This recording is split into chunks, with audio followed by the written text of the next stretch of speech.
It was a crisp fall night in Willow Creek, the kind where the cold air bit through your jacket, and the stars were hidden behind thick clouds.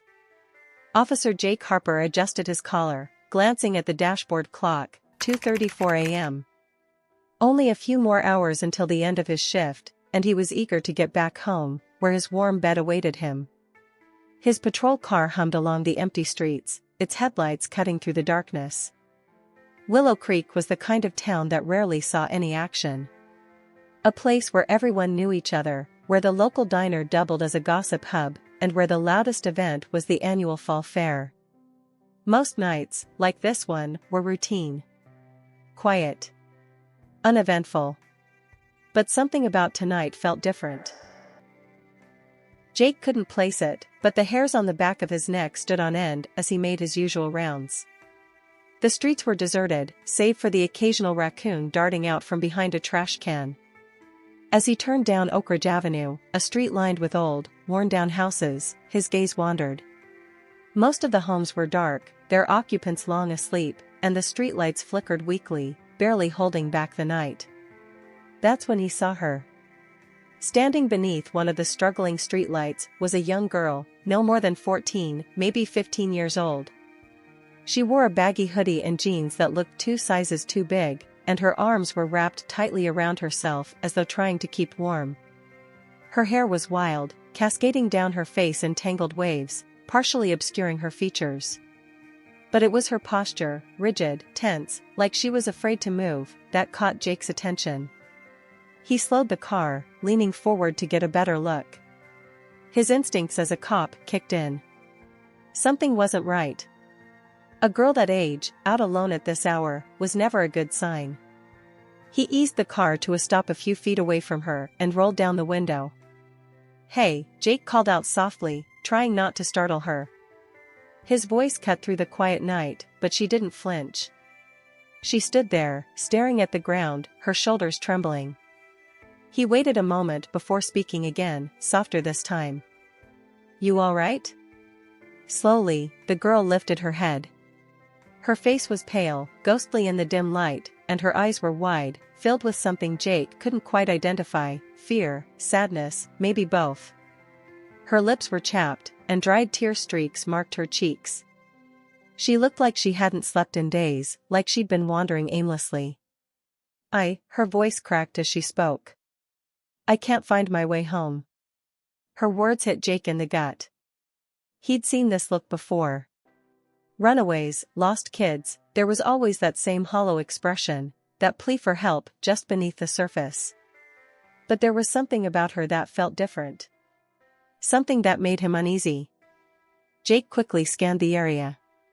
There was no one else around, no other movement in the shadows of the houses. He glanced back at the girl. "What's your name?" The girl didn't answer. Instead, she hugged herself tighter, her breath coming out in shallow, shaky gasps.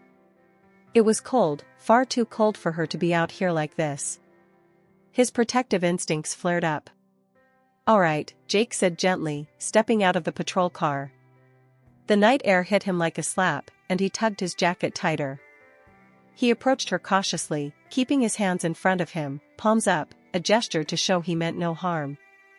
"You look like you're freezing. Why don't you hop in the car? I can give you a ride, and we can figure out where you live." That's when she panicked. "No." The word tore out of her like a scream. She stumbled backward, eyes wide with terror, her body shaking even harder. "Please, don't make me get in the car." Jake stopped in his tracks, hands still raised. Her sudden outburst sent a chill down his spine that had nothing to do with the cold. He took a deep breath, trying to keep his voice calm. Okay, he said, keeping his distance. "I won't make you get in the car. I'm just trying to help. Can you tell me where you live?" For a moment, the girl seemed to calm down, though her eyes darted around as if she were expecting someone, or something, to appear from the shadows. She pointed down the street, her hand shaking violently. "It's down there," she whispered. "But, it's too late for me. I can't go back."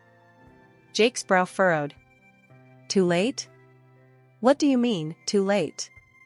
Her lip quivered, and tears welled up in her eyes again. "You shouldn't have stopped," she whispered, her voice barely audible now. "You shouldn't have."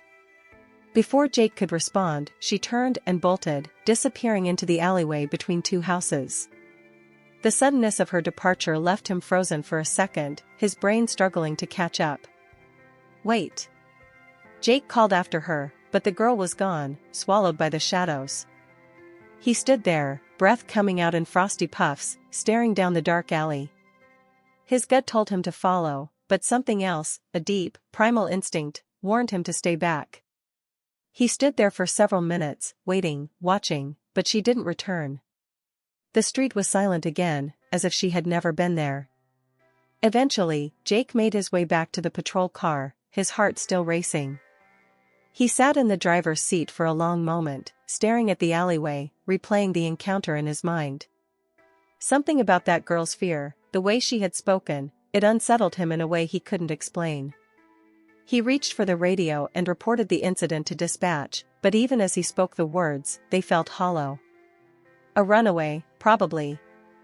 A lost girl who didn't want to be found. That's what he told himself. But the chill that had settled deep in his bones told a different story.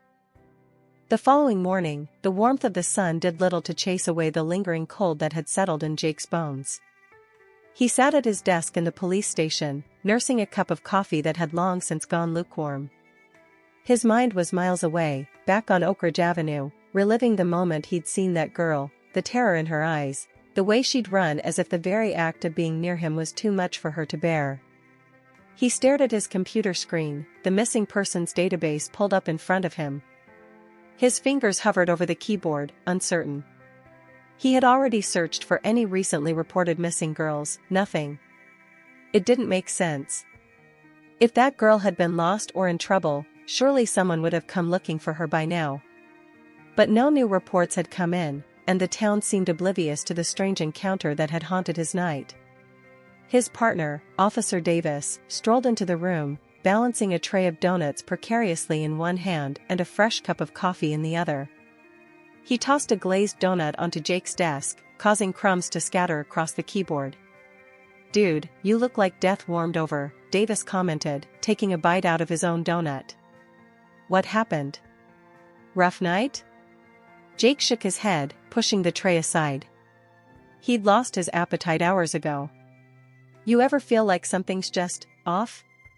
Like you can't shake a feeling, no matter how much you try to reason it away?" Davis raised an eyebrow, mid-chew. "Are we still talking about work, or is this about that girl?" Jake turned his chair to face Davis, running a hand through his hair. "I saw something weird last night. A girl, standing on the street, completely freaked out. I asked if she needed help, but she wouldn't get in the car. Hell, she was terrified of me. Then she just ran off. Like she didn't even exist." Davis wiped his hands on his uniform, his expression shifting from mild amusement to concern. "You checked the cameras? Maybe she was just some runaway, scared of getting picked up." "I checked." Jake leaned back in his chair. "No reports, no one matching her description. I went back to the spot this morning before shift, but it was like she was never there. It doesn't add up." The room fell silent for a moment, Davis tapping his fingers thoughtfully against the edge of the desk. "You talked to anyone in the neighborhood? Could be someone local. Maybe she's known for running off, and her parents are just trying to keep it under wraps." Jake hadn't thought of that. He wasn't ready to give up on the idea that this girl was out there somewhere, scared, cold, and alone. He decided to pay another visit to Oak Ridge Avenue after his shift, this time going door to door. Someone had to know something. Hours later, the sun had dipped low in the sky, casting a warm, orange glow over the quiet streets. Jake found himself standing once more on Oak Ridge, the neighborhood bathed in an unsettling twilight. It was the kind of place that felt worn down by time, cracked sidewalks, chipped paint on old houses, and rusty mailboxes left to tilt precariously. Everything here looked like it hadn't changed in decades, as if the entire block had been forgotten by the rest of the world. He knocked on the first door, a small, single-story house with an overgrown front yard. An elderly man answered, his skin weathered by the years and his eyes squinting suspiciously at Jake. "Evening, sir.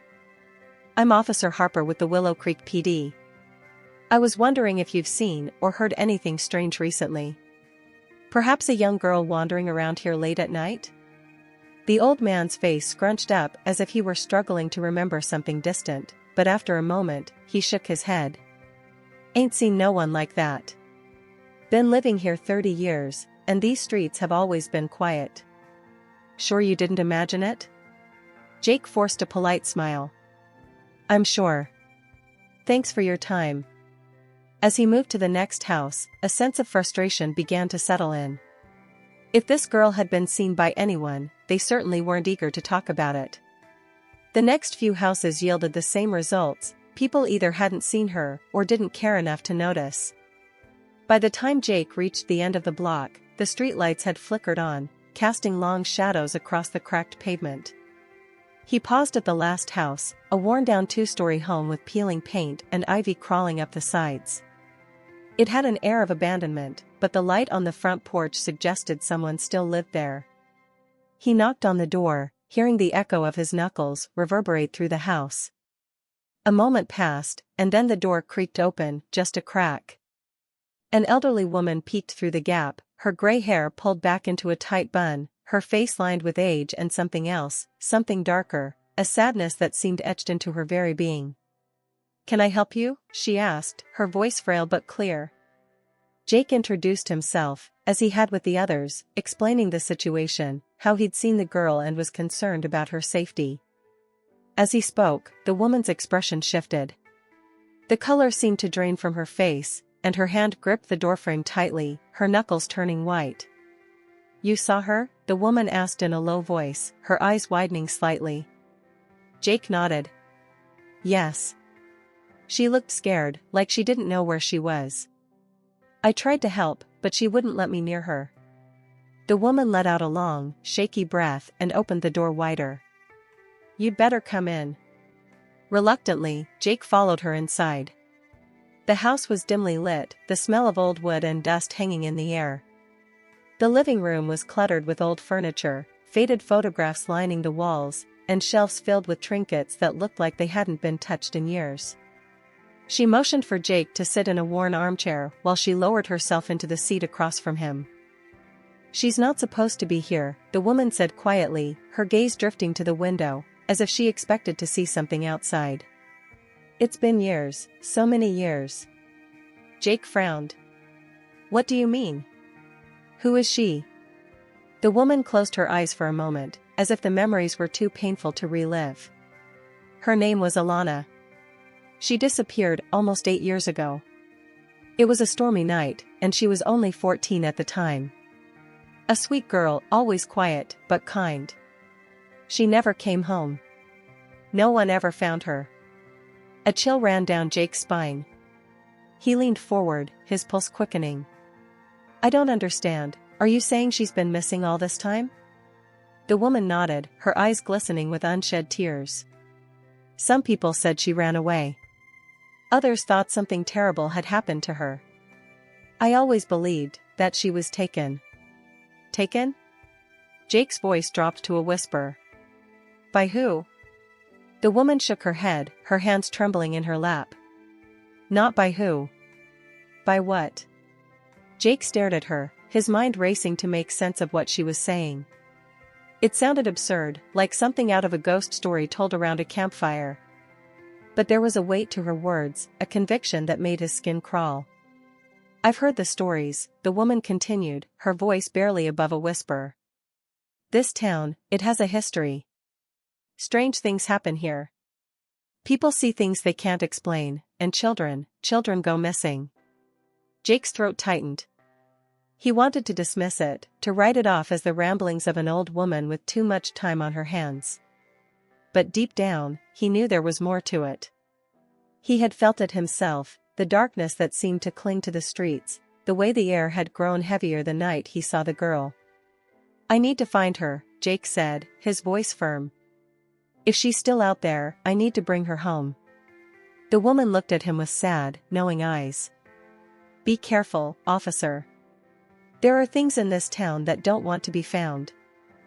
The cold, eerie words of the old woman clung to Jake as he left her house and stepped back into the street. The night air felt heavier now, more oppressive, as if the weight of her story had pressed the town into darkness. His breath curled out in small clouds, and the streetlights buzzed above him, flickering sporadically. Willow Creek had never felt this eerie, even in the dead of night. Jake stood still for a moment, hands on his hips, staring down Oak Ridge Avenue. Alana, her name now clear, had been missing for 8 years. How was it possible she had been standing right here just last night, looking every bit the frightened girl she had been when she disappeared? He felt like he was chasing a shadow, a phantom of the past, and yet her fear had been real. Tangible. The chill deepened, settling into Jake's bones. He couldn't let it go. Something wasn't right. If Alana was out there, lost or trapped, it was up to him to bring her home. He returned to the station early the next morning, the weight of the previous night pressing on his chest. He had barely slept. Every time he closed his eyes, Alana's face flashed in his mind, her wide, terrified eyes looking at him as though she were pleading for help. His gut told him she was alive, but the whispers of Willow Creek made him question what alive meant in a town like this. Jake sat down at his desk, pulling up every cold case file he could find. Alana wasn't the only one. There were others, kids, mostly, who had disappeared over the years. Some had been chalked up to runaways, others had simply vanished without a trace. The town seemed content to let the stories fade, but Jake wasn't. Officer Davis wandered in, munching on a breakfast burrito, raising an eyebrow when he saw the scattered papers and files strewn across Jake's desk. "You're really chasing this thing, huh?" he asked, wiping his mouth with the back of his hand. Jake didn't look up, his eyes fixed on a report from 2016. "I don't know what it is, but something's wrong. It's like this whole town is hiding something, and I can't just let it go." Davis shrugged, leaning against the desk. "You ever think that maybe you're overthinking it? Maybe it's just a runaway story like the rest. You know how small towns are. People make up all kinds of stuff, especially when they don't have answers." Jake looked up, his jaw set. "I don't think it's that simple. I talked to a woman last night. She seemed convinced Alana didn't just disappear. She said something took her. Something from the woods." Davis chuckled, but it was a dry, humorless sound. "The woods again, huh? People around here love to blame the woods for everything. I'm telling you, man, there's nothing out there but deer and maybe the occasional drunk hiker." Jake rubbed his temples. "I don't know, Davis. There's too much coincidence.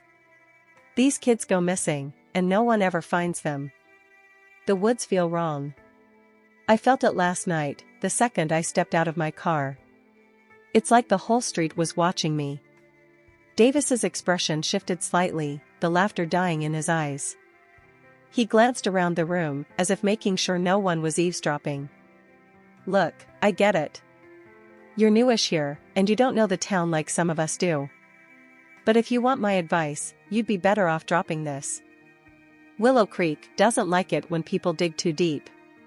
Trust me." Jake stared at him, incredulous.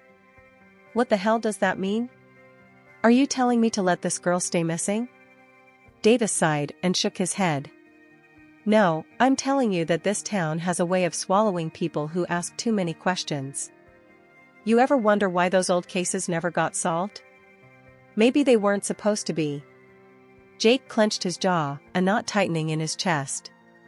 "That's not good enough for me." Without another word, he gathered the files and left the station, leaving Davis standing there, shaking his head. The sun was setting by the time Jake made it to the edge of the woods. The trees loomed tall and dark, their branches tangled together like skeletal hands reaching toward the sky. The wind whistled through the leaves, creating a low, mournful sound that set his nerves on edge. He hadn't been out here in years, not since his training days when they'd done a search and rescue drill for a missing camper. Back then, the woods had felt like just another part of the job. Now, they felt like something else entirely. He scanned the tree line, his breath catching in his throat as memories of the girl standing in the street came rushing back. She had pointed toward the woods. Why? What was out there? He wasn't sure, but he was about to find out. Jake had called in a small search party, just a few officers and volunteers from the town. They didn't know exactly what they were looking for, but Jake had made it clear this wasn't just some exercise. The woods had swallowed Alana, and it was time to bring her back. They gathered near the edge of the forest, their flashlights flickering on as the sun dipped below the horizon. The light filtered weakly through the canopy, casting long, jagged shadows on the ground. Jake's pulse quickened as they entered the woods, the darkness swallowing them almost immediately. The further they went, the more unnerving it became. The usual sounds of the forest, chirping insects, rustling leaves, were absent. It was as if the woods were holding their breath, waiting for something. The deeper they went, the colder the air became, despite it being early fall. Every step felt like a violation, as though the forest itself didn't want them there. Jake kept his flashlight steady, scanning the undergrowth for any sign of disturbance. His mind raced with questions. How had Alana survived out here for 8 years? Had someone, or something, been keeping her hidden? He thought of the old woman's words again, there are things in this town that don't want to be found. His heart pounded as they reached a clearing. At the center stood an old, decrepit cabin.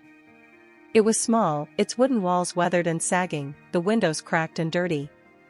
The roof looked like it had been battered by storms, and ivy crawled up the sides, reclaiming the structure for the woods. Jake exchanged glances with the others.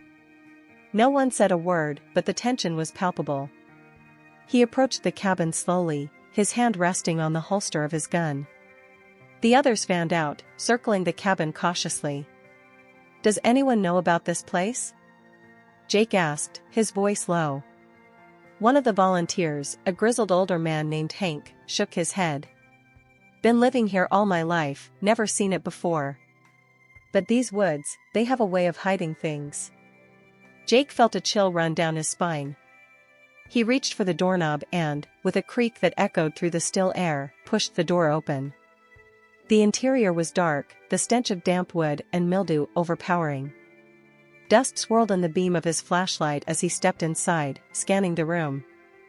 It was sparse, just a single bed with a tattered mattress, an old wooden chair, and a small table covered in dust. There were strange symbols carved into the walls, jagged lines, and shapes that seemed ancient, foreign. Jake's stomach tightened as he moved closer, tracing his fingers over one of the carvings. What the hell is this? He muttered, more to himself than anyone else. Suddenly, a noise, a soft, almost imperceptible sob, echoed from the far corner of the room. Jake froze, his heart pounding in his chest. He whipped his flashlight toward the source of the sound. There, huddled in the shadows, was Alana. She looked exactly as she had the night before, pale, trembling, her eyes wide with fear. Her clothes were dirty and torn, her skin ghostly pale, and her hair hung in tangled clumps around her face. Jake knelt down beside her, his voice soft. Alana? It's okay. You're safe now. We're here to help. But her eyes, those terrified, haunted eyes, were not looking at him. They were fixed on something behind him. Jake's skin prickled as he turned slowly, his flashlight sweeping across the room. There was nothing there. The breath Jake had been holding escaped him in shallow, uneven bursts as his flashlight swept over the room again. His heart thudded violently in his chest, the oppressive silence bearing down on him. He could feel the eyes of his fellow officers and volunteers outside the cabin, waiting for a signal, but Jake couldn't focus on them. Alana was right there, curled up in the corner, but something about her posture, her stare, sent his gut into a wild churn. Her eyes were fixed, wide with terror, not on him, but at a spot just behind him, in the shadowy corners of the cabin. Jake turned his head again, his hand instinctively gripping his flashlight tighter as if its beam could somehow protect him. But the room was empty, dusty, abandoned, and rotten with age. The strange symbols carved into the walls felt almost alive, pulsing in the dim light. They beckoned him to look closer, but he couldn't tear his gaze from Alana. "Alana," Jake called softly, his voice catching in his throat. He crouched down slowly, moving cautiously so as not to spook her. "You're safe now. We're here to help." Alana's lips quivered, but no words came out. Her body was trembling violently, and she flinched with each small movement Jake made toward her. It was like she didn't believe him, like no place could ever be safe for her again. "Alana," he tried again, softer this time. "What are you afraid of?" The words seemed to snap her back to reality. Her eyes shifted to Jake's for a split second, and in that fleeting moment, the sheer weight of her fear hit him like a wave. She wasn't just afraid, she was consumed by terror, as if her very soul had been eaten away by whatever she'd been through. Her mouth opened, and the sound that came out was barely a whisper, a broken breath on the edge of collapsing. "It's still here." Jake's spine stiffened. He glanced back again, still seeing nothing but old wooden walls and shadows. But he felt something, a presence, an oppressive force that seemed to linger in the air around them, watching, waiting. The hair on the back of his neck stood on end as he instinctively stood, gripping his flashlight as if it were a weapon. Outside, the woods were quiet. Too quiet. The rustling of leaves, the chirping of insects, everything had gone still. The oppressive silence seemed to press in on the cabin, as though the forest itself was holding its breath. Jake swallowed hard, feeling the weight of the air around him thicken, like something was out there, watching. He took a step closer to Alana, trying to keep his voice steady. "What's still here, Alana? Can you tell me?" She shook her head violently, clutching her knees to her chest. I can't. It doesn't like it when we talk about it. It's watching. It's always watching." Jake's mind raced. What the hell had this girl been through? 8 years missing, and she looked exactly the same as when she'd disappeared. That was impossible. She hadn't aged a day since the night she vanished. What's watching? Jake pressed, but before she could answer, the door to the cabin creaked open behind him. The sound was jarring in the stillness, causing Jake to spin around, his heart leaping into his throat. It was Hank, the grizzled volunteer, his flashlight cutting through the darkened doorway. "Everything all right in here?" Hank asked, his voice low, cautious. Jake nodded stiffly, waving Hank back. "Yeah, just give me a minute. Stay outside with the others." But before Hank could respond, Alana let out a sudden, piercing scream. Her eyes bulged with terror, and her hands flew up to cover her ears as if trying to block out a deafening noise that only she could hear. Jake rushed to her side, kneeling beside her as she sobbed uncontrollably. "We need to go," she cried, her voice breaking. "We need to leave now." Hank stepped forward, his eyes narrowing as he took in the scene. "What's going on? What's she talking about?" Jake shook his head, panic rising in his chest. "I don't know, but we need to get her out of here." Alana was shaking violently now, her entire body trembling with an intensity that made Jake fear she might break apart. He grabbed her arm gently, trying to pull her to her feet, but she resisted, clawing at the floor as if trying to anchor herself to the cabin. "You don't understand," she screamed. "It won't let me go." Hank looked at Jake, confused, but before Jake could explain, the temperature in the room seemed to plummet. His breath came out in a visible cloud, the air turning icy cold. A low, guttural sound rumbled from deep within the walls of the cabin, a noise that made every instinct in Jake's body scream to run. "What the hell is that?" Hank muttered, stepping back, his flashlight flickering. Jake's heart pounded in his chest. He grabbed Alana's arm again, this time more forcefully, pulling her to her feet. "We have to go," he said through gritted teeth. "Now." Alana resisted for a moment longer, her eyes wide with fear as they darted around the room. But finally, she relented, staggering to her feet. Jake wrapped an arm around her, guiding her toward the door. As they reached the threshold, Alana froze again, her entire body stiffening. She let out a strangled sob, her eyes locked on the far corner of the room. Jake turned, his flashlight sweeping over the empty space. There, in the shadows, something moved. At first, it was just a flicker, something so subtle that Jake thought his eyes were playing tricks on him.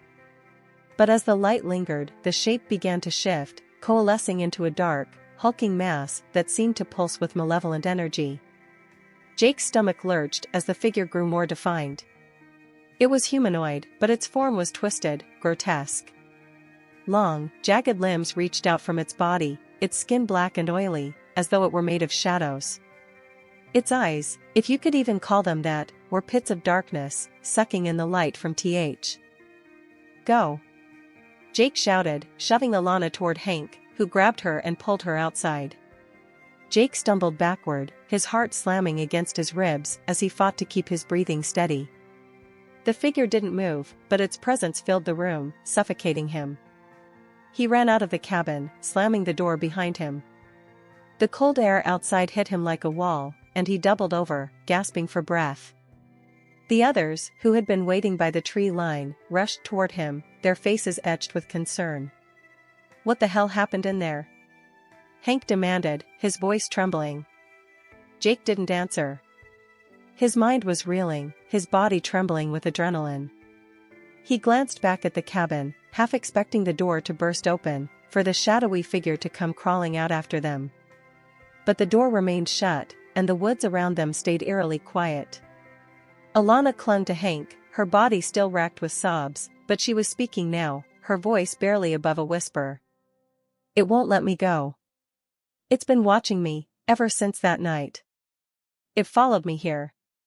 Jake stared at her, his chest tightening. What are you talking about, Alana? What followed you?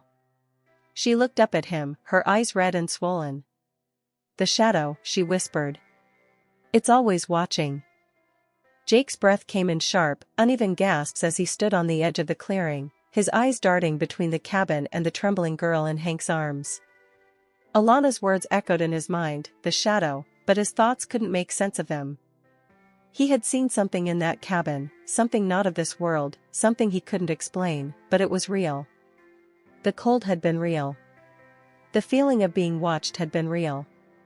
And now, as the last rays of the sun disappeared behind the trees, plunging the forest into darkness, Jake knew he was facing something far worse than just a missing person case. The other officers and volunteers gathered around, their eyes filled with uncertainty and fear. They looked to Jake for guidance, but he had none to give. He had no answers, no rational explanation for what he had just witnessed. All he knew was that they couldn't stay here. We need to get out of these woods, Jake said, his voice low and urgent. Now. Hank, still holding a shivering Alana, nodded. The others followed without question, their flashlights bobbing as they hurried back toward the path. The woods seemed darker now, as if the trees themselves had swallowed up what little light remained. The silence was oppressive, the weight of the forest pressing down on them as they made their way through the undergrowth. But Jake could feel it. The presence. It hadn't stayed in the cabin. It was following them. The air behind him felt thick, like a current pushing against his back, urging him to move faster, to run. But he forced himself to keep pace with the others, unwilling to cause a panic. Alana stumbled, nearly collapsing as she gasped for breath. Jake rushed to her side, grabbing her arm to steady her. Her skin was ice cold, and her eyes were wide, glazed over with terror. She clutched at his sleeve with trembling fingers. It's coming, she whispered, her voice barely audible. It never lets me go. No matter how far I run, it always finds me. Jake's throat tightened, a chill racing down his spine. He glanced back over his shoulder, half expecting to see the shadowy figure creeping through the trees. But there was nothing. Only darkness. What is it, Alana? Jake asked, keeping his voice calm, despite the rising fear in his chest. What's following you? She swallowed hard, her eyes darting around as if she were afraid to even speak of it. It came for me that night. The night I disappeared. I was in bed, and I heard something outside. I thought it was the wind, but when I looked out my window, it was there. Watching me. I tried to scream, but no sound came out. It was like it had taken my voice. Jake felt a knot form in his stomach. What did it look like? Alana's lips trembled. A shadow. A dark figure, but it wasn't human. It didn't move like a person. It was wrong. I couldn't see its face, but I could feel it. It was like it was staring into my soul, pulling me toward it. Jake's mind raced. A shadow? The same thing he had seen in the cabin? Was that what had taken her? And if so, how had she survived all these years? Why didn't anyone find you, Alana? Where were you? Tears welled in her eyes, her voice trembling as she spoke. I don't know. It took me somewhere. I was in a dark place. I couldn't tell if I was awake or dreaming. Time didn't feel real. I would hear my parents calling my name, but I could never find them. It was like I was stuck between places, like I didn't really exist anymore. Jake's skin prickled. He had no words for what she was describing, no way to wrap his mind around it. But whatever had taken her wasn't finished with her yet. The way she spoke, the fear that gripped her, it was still out there. And it wanted her back. Suddenly, there was a sound, faint but unmistakable. A rustling in the bushes behind them. Jake's heart lurched in his chest as the group froze, their flashlights swinging toward the noise. The beam of light cut through the darkness, revealing only the thick brush and towering trees. But the sound persisted, growing louder, closer. Keep moving. Jake barked, his voice tight with fear. The group picked up their pace, practically jogging now as they followed the winding path through the woods. The rustling behind them grew louder, more erratic, as if something large was crashing through the trees, chasing them. The air grew colder, the shadows thicker, wrapping around them like a suffocating blanket. Jake's pulse pounded in his ears. He glanced back again, his flashlight flickering as it swept over the trees. That's when he saw it. The shadow. It was moving through the forest, slipping between the trees like smoke, its form shifting and warping as it came closer. It was huge, its limbs long and jagged, its body twisting unnaturally. And its eyes, those hollow, empty voids, were locked onto them. It's here. Jake shouted, his voice hoarse with terror. Run. The group broke into a full sprint, Alana clinging to Hank as they raced through the undergrowth. Branches whipped at their faces, roots tripped them up, but they didn't stop. The shadow was closing in, its presence growing stronger, more oppressive with every step. Jake's lungs burned, his legs aching as he pushed himself to keep running. The path ahead seemed endless, the trees closing in on all sides. He could hear the others panting, their feet pounding against the dirt, but the shadow was gaining on them. The coldness of it, the sheer malice, was right behind them. And then, up ahead, Jake saw it, the clearing. The edge of the forest. We're almost there, he yelled, his voice barely cutting through the wind. Keep going. But just as they neared the clearing, the air around them seemed to shift. The temperature dropped even further, and the oppressive silence returned, thicker than before. The shadow stopped chasing. It was no longer behind them. It was ahead. The group skidded to a stop at the edge of the clearing, staring in horror as the shadow rose up before them, its form towering over the trees, blocking their way out. It twisted and writhed, its limbs stretching out like tendrils of darkness, reaching toward them. Alana screamed, collapsing to the ground as she clutched her head. It won't let me go, she cried. It wants me. Jake stepped forward, his heart racing, but he couldn't let her go back. Not after everything she'd been through. He grabbed his flashlight, holding it up like a weapon, though he knew it was useless against the thing in front of him. The shadow loomed closer, its eyes, those deep, empty voids, fixing on Jake. It didn't speak, but he could feel its presence in his mind, its malevolent energy pressing down on him, suffocating him. It wanted Alana. And it was going to take her. Jake's pulse thundered in his ears. He couldn't let this happen. He wouldn't. No, he shouted, stepping between the shadow and Alana. You can't have her. For a moment, the shadow paused. Its tendrils of darkness hovered in the air, as if it were considering Jake's defiance. And then, slowly, it began to recede, pulling back into the forest, its eyes still fixed on him. The coldness lingered for a moment longer, and then the shadow was gone. The air around them warmed slightly, the oppressive weight lifting as the shadow disappeared. Jake collapsed to his knees, gasping for breath, his heart still racing. The others stood frozen, staring in shock at the spot where the shadow had been. Alana, trembling, slowly got to her feet. Her eyes were wide, her face pale, but she was alive. She had made it. Jake looked at her, his chest tightening with a mix of relief and exhaustion. He didn't know what had just happened, or why the shadow had left, but one thing was clear: Alana was safe. For now. But as they made their way out of the forest, Jake couldn't shake the feeling that the shadow hadn't truly gone. It was still out there, waiting in the dark. And it wasn't finished. Not yet.